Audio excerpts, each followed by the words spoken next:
I'm Corbett Wall with DV Auction, here with your feeder flash for Monday, April the 12th, brought to you in part by Joplin Regional Stockyards.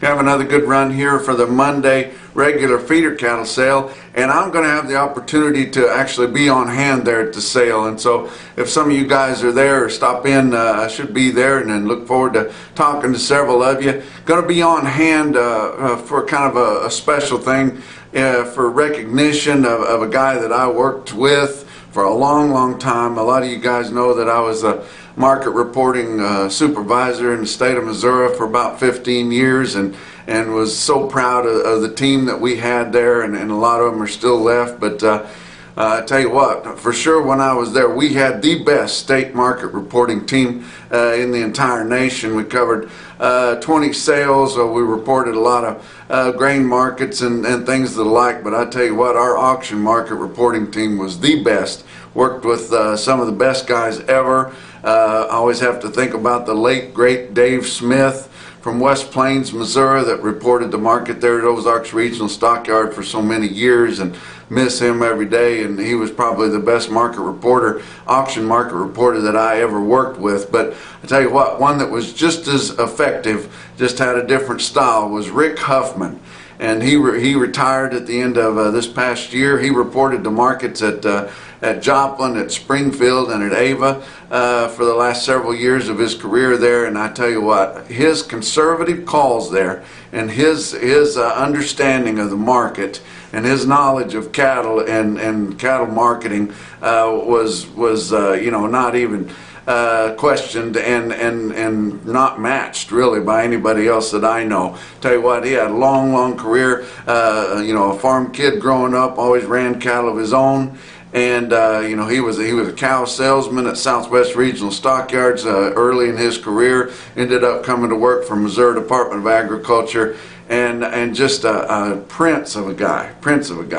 And I tell you what, he and I have been up and down a million roads, looked at a jillion cattle, and sit in sales for countless hours. But I tell you what, when Jim Powell retired from reporting markets there at the Joplin Regional Stockyards, I knew we needed an A1 number one guy, and they had Rick Huffman doing some other things there that he didn't enjoy quite as much, and we were able to get him into Joplin and Springfield, and eventually Ava too. And I tell you what, he did such a great job. And they've got a governor's proclamation for him, and we're going to have a small reception there for him. But would not miss being at Joplin Regional Stockyards. And I tell you what, he earned and received the respect from the trade. Tell you what, the ownership and management there at Joplin Regional Stockyards, they never questioned his conservative calls, and they knew that he knew. And man, do they miss him, and I miss him too. Will forever. But I tell you what, he deserves to get some credit for the years that he put in there, and I'm really looking forward to going to Joplin on Monday and being there with him and the rest of the guys there at Joplin Regional Stockyards. Great people to deal with. Talk about your inflation is going up on everything, every commodity that there is, and beef too. So that results in higher cattle prices. But I tell you what, these box beef cutout values are going through the roof, and going, and it's almost like it was when we were in the gouging and the empty shelves and not being able to keep the plant workers up like we were a year ago this time. But we're just getting just pure demand. And we got our food service coming back as we've got your restaurants opening up, and especially in your big metropolitan areas, people want to eat beef. When you go out, and I tell you what, you don't settle bets and you don't celebrate with a chicken breast. You do it with beef. When you invite people over and tell people, hey, we're going to have a dry pork chop, won't you bring the kids and come on over? People don't get excited about it. But you tell them, hey, tell you what, we're going to grill a steak. And then they're there, and then that's what people want to do. It's an American as apple pie, and will always be that way, and none of this fake crap ain't going to do it. But I tell you what, these box beef cutout values have really gone through the roof. We're getting higher prices on our fat cattle. Our feeder cattle are just been under high demand with these guys out there on their get 'em orders the past couple of weeks, and it's a pretty good time to be in the cattle business right here as we're going into spring, and I know you guys are enjoying it too. But I tell you what was really hot still is these stalker cattle. Tell you what, they've got to put, they got to turn out their double stock cattle in the Flint Hills, the Osage areas. They got to come on, you know, they're going to be turned out April the 15th, and they got 90 days to graze and gain weight out there, and that's it. But those guys have got their cattle put together. But still, you know, on these other patches around and pastures all over the country, people are wanting stalkers, and you ask what stalkers are. Tell you what, it's some calf weight yearlings, some cattle that's got a little bit more age than they do size, but something that can really put that grass to use. And it's not a softballing calf. So you're seeing these backgrounder guys that have bought peewee calves, you know, through the winter and put them together, and it doesn't matter if they had a jillion different homes. Once they've been together, it's the environment that you put those cattle in that makes them into a valuable stalker. But you put a good health program on those cattle, and if the cattle are of like quality and kind, tell you what, you've really got something, especially when it's time to turn those out. But I know a lot of the guys that you know, had fancy new crop calves, and they come to town and they got outsold by the guys that are picking around on ones and twos and little peewee calves through the winter, backgrounding them, putting a health program on them, and they make a harder stalker. And that's what your stalker buyers really want. And man, did we see them bring big bucks. I know you guys saw my quote from Farmington Regional Stockyards there out of Farmington, Missouri, and you know, had 550-pound put together calves bring 195 bucks, guys. Wow. And that was on a pre-vax sale there, and you know, those pre-vax sales, you guys that aren't featuring those, you need to have them, and you guys that aren't putting the work in on your cattle, you need to do it so you can get in on those deals. But I talked about your get 'em orders for your feedlot buyers. They're just out there buying these big heavy cattle to go on feed, and tell you what, you look at them and you think, gosh dang, I know the market's pretty good down the line, but is it that good? But you know, they just want possession of them, because our receipts and our availability of feeder cattle is going to run out here.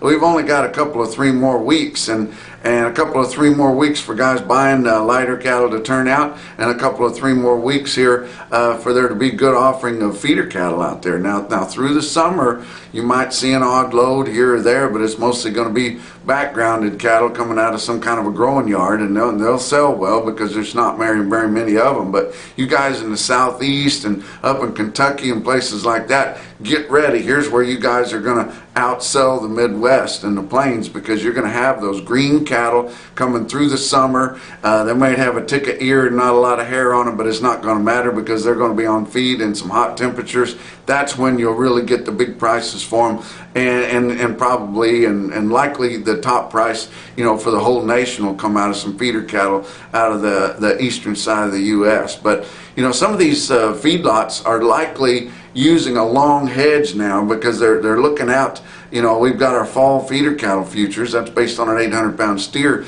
up there over 160 still, even though they come off a little bit there late in the week. But you know, that's looking pretty high out there. But you know, likely a lot of these feedlots are using a long hedge out there, and that's kind of supporting our futures market down the line, because you know, they think, my gosh, is that what they're going to cost out there? It's a little bit early to be getting many of those yearlings off grass contracted. Now they'll be contracting them, and as we go into your early to midsummer, around 4th of July, we'll see those big videos like Superior and Northern and Western and all your big video sales. They'll be having a lot of those sales, selling fall delivery calves and selling fall delivery or late summer delivery yearlings, and that's when your market will kind of get set, and then you'll see a lot of those trading. But it's a little bit early yet, but man, are they high out there. We wish that the packers would go out and do a long hedge, knowing that they were going to have to buy cattle down the line, but everybody falls all over themselves to promise their cattle in some type of a formula arrangement or even a contract that they don't have to do it. And so why would they go in there and do a long hedge which would end up supporting your market and make cattle higher? So they're just not going to do it because they don't have to. But let's look at your board for last week. April live cattle futures. Monday was up 135. Tuesday also up 135. Wednesday up 42 cents. Thursday up $1. I mean, it was just gangbusters. Now it did back off, and a lot of your traders are going to take some profit there late in the week. But Friday down 72 cents, with April live cattle futures ending the week at 123.42. That was up $3.40. June ended the week at 122.57. So now our April is trading at a premium to what June is. And June ended the week up 2 cents for the week was all. But August is still up there at 122.40, and that's always our worst one as far as a price level. But you know, not too bad. And then they start coming back up there next fall. So I think we're due for a good fat cattle market for a good while here. How about your feeder cattle futures? April, Monday was up 257. Tuesday was up 2 cents. Wednesday up at $1.15. Thursday down 50 cents, and Friday down 237. Kind of tough on Friday, and your grain started rallying there late week too. But you know, it was just getting pretty lofty there. But your April feeder cattle contract ended the week at 144.75, which was still 88 cents higher for the week, but not as much as we've counted on with those early week gains. How about May feeder cattle? 149.62. That was up 40 cents for the week. Look at some of your grains out there. May corn ended the week at 5.77 1/4. Tell you what, your cost of gains are going to be $1.20 on your feeding cattle. Beans ended the week just a tick over $14 a bushel. Kansas City wheat 5.86 1/2. So you know, pretty good out there. But let's talk about your fat cattle trade. What happened there? We gained kind of similar to the previous week. We gained market position kind of mid to late week, and then we gained some more at the end of the week. So that's great. Gaining $3 to $5 on your live sales, $6 to $8 on dress sales, although there wasn't very many dress sales. You say, well, you know, why? How come there wasn't that many dress sales? Well, guys like the cash market. You know, I don't think it would have anything to do with, it could have, maybe some tag on cattle out there, and where they've been getting rains and muddy lots out there. But I think it was just a little bit embarrassing for your fat cattle buyers whenever they're getting around 270 for choice carcasses, and then they're not even paying $2 for dressed cattle. You know, how much money does it cost? How much you want to make just to cut them up, guys? And it is a little bit in your face whenever you're you know, using a dressed price there. But let's look at your market through Thursday in your 5-area feeding region. 89,300 head. Live sales steers and heifers range from 118 to 125. Like I said, $3 to $5 higher for the most part. Now your northern plains was 123 to 125. Southern plains, which is trading at a discount because we're really short of numbers in Nebraska. But the southern plains still traded mostly at 120 with some 121 late in the week. So that's awful good. Your weighted average on live steers in your 5-area feeding region was 121.87. Dress prices, steers and heifers, 194 to 196 mostly. There wasn't very much 194, mostly 195 and largely 196. But your weighted average on dress steers, 195.21. That was all through Thursday.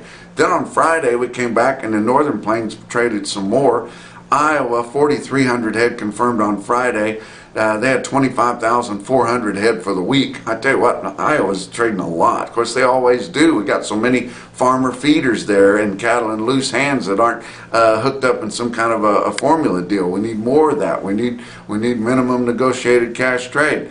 But the few sales they had in Iowa on Friday, 123 to 125, mostly 124 to 125. So, I mean, the full extent of the market, and a lot of 195 to mostly 196. How about Nebraska? Only 400 head on Friday, 30,300 head for the week. Not much more than Iowa, really, and a whole lot more feedlots and cattle available normally. But Nebraska is just tight right now, market-ready supplies.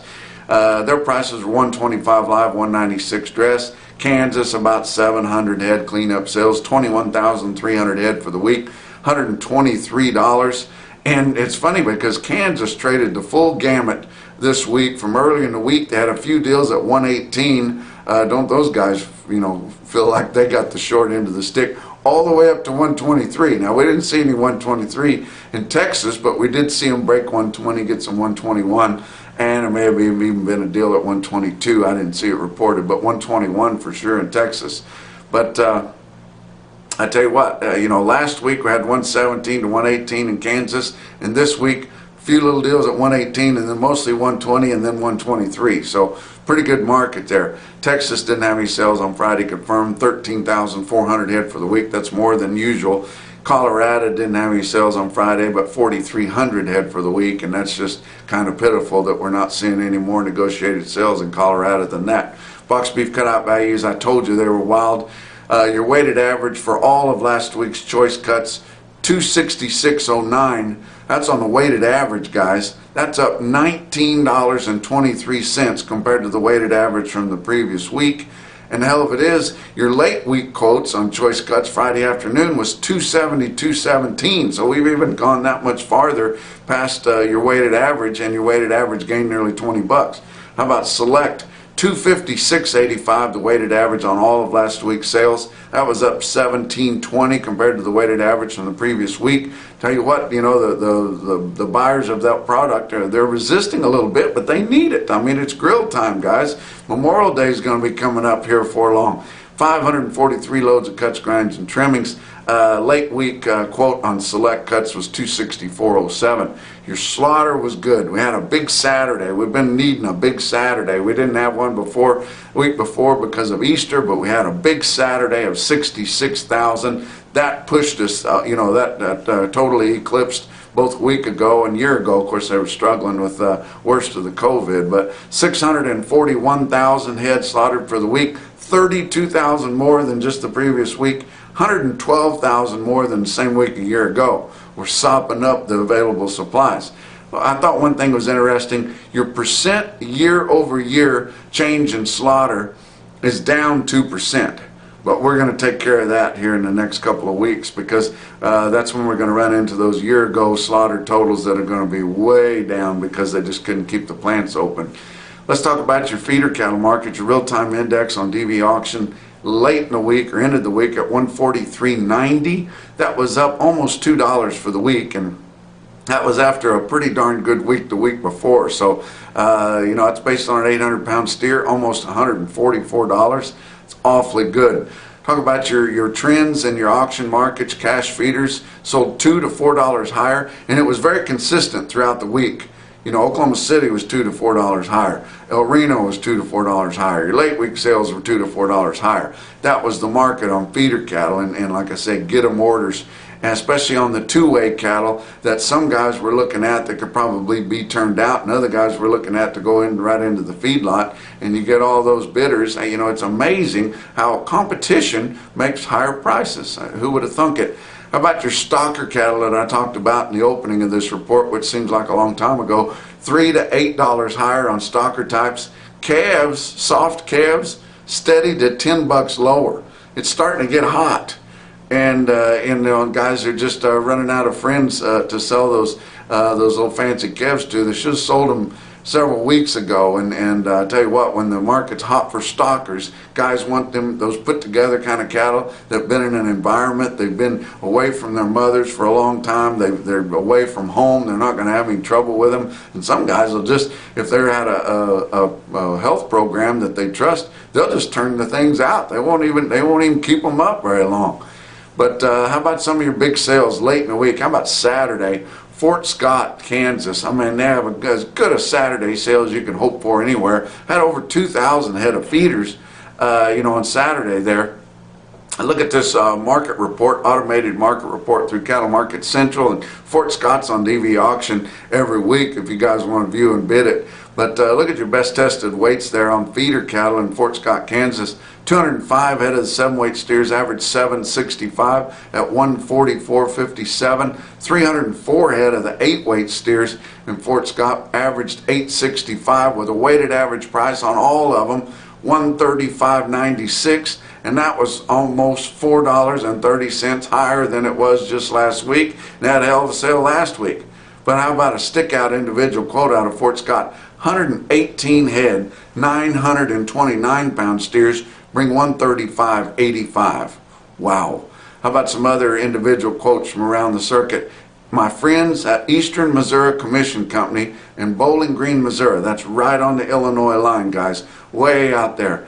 How about 70 head, 776 or 766 pound steers? I mean, same as 800. Bring 150 and a quarter. And then your best quote that I saw anywhere late in the week on Friday, your Zach Tran top quote for the day, come out of Lexington Livestock Market in Lexington, Nebraska. 77 head, 645 pound steers, bring 175 and a quarter. And that's your feeder flash for Monday.